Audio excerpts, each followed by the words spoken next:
Good evening, everyone. Thank you for being here today. Welcome to the City Lights film series. I'm Ahmed Tahsin Shams, one of the curators of this series.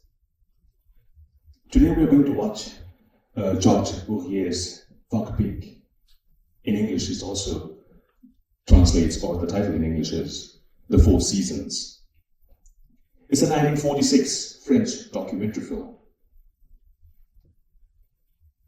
And if I have to say something about this, I fail to find words in a way like, without poetic vocabulary, I hardly can explain the depth of this film. I was mesmerized when I first watched it. So it's a cinematic slow burn, capturing a world on the cusp of change, through the eyes of those who must decide, resist or adapt. When Farrebique was submitted to the first Cannes Film Festival in 1946, it was rejected outright. One jury member infamously dismissed it with these words: "I don't consider cow dung to be photogenic material." Unquote. Perhaps they were looking for grandeur, for cinematic gestures, bold enough to define a nation in flux. What they failed to see was the grandest gesture of all in this film. A film that refused to be reduced to spectacle. That did not chase narrative, but rather followed time to unfold at its own deliberate, organic pace. In my opinion, this film not only anticipated the French New Wave, but also pioneered today's science new wave by exploring the limits of scientific storytelling and the intricate interplay between time, space, humans, and non-human entities. And if you're wondering about science new wave, I didn't coin it. It's actually a festival quite prominent in the present time, a France-based festival that also is organized in New York. Probably this summer they're going to have it. The film went on to win the first ever Farrebique Prize, International Federation of Film Critics, later finding its way into the hearts of filmmakers like Steven Spielberg, Francis Ford Coppola, who recognized its quiet, tectonic power. Decades later, the director of this film would return to the same farm for Farrebique in 1983, pardon my French, by the way. A companion film that answers the questions this film, Farrebique, only dared to ask. The land remains, but the world has changed. Tractors now plow the soil where oxen once tread. The Occitan language is fading. The rhythms of life, once dictated by the sun and seasons, now move at the speed of markets, machines, and modernity.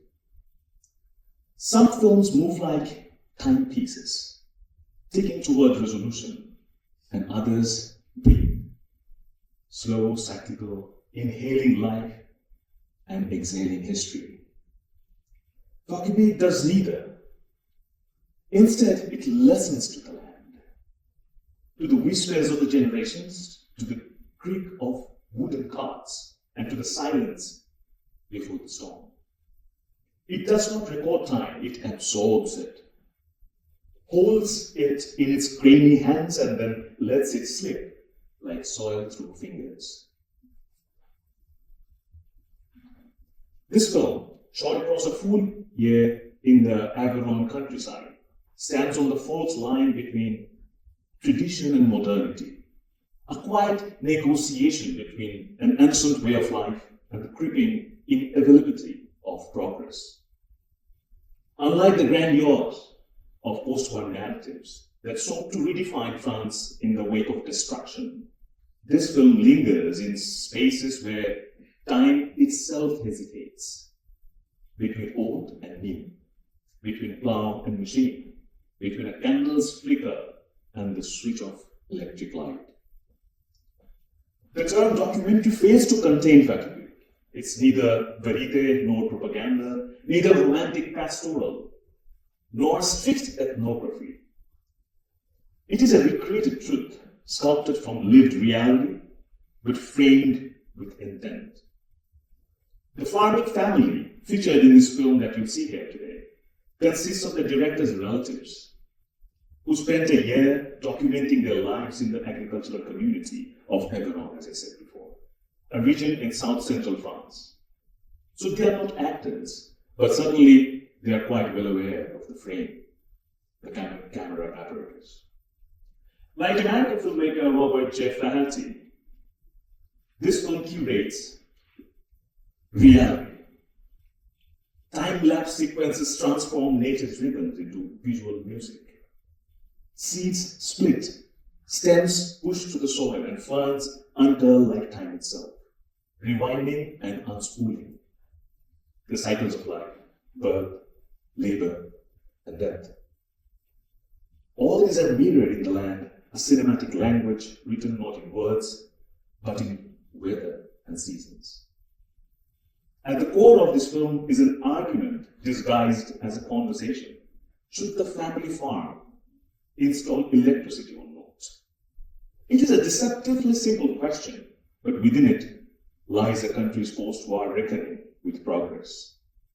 A people standing at the crossroads of past and future.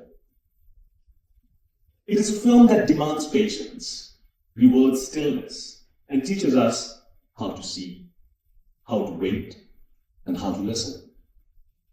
In an era where cinema often rushes to fill silence, to cut away before a moment lingers too long, Farrebique reminds us that meaning is not found in speed, but in duration. So we welcome you all to see it, to breathe, to enter the rhythm of this world, not just to watch, but to witness. Thank you so much. Enjoy the film.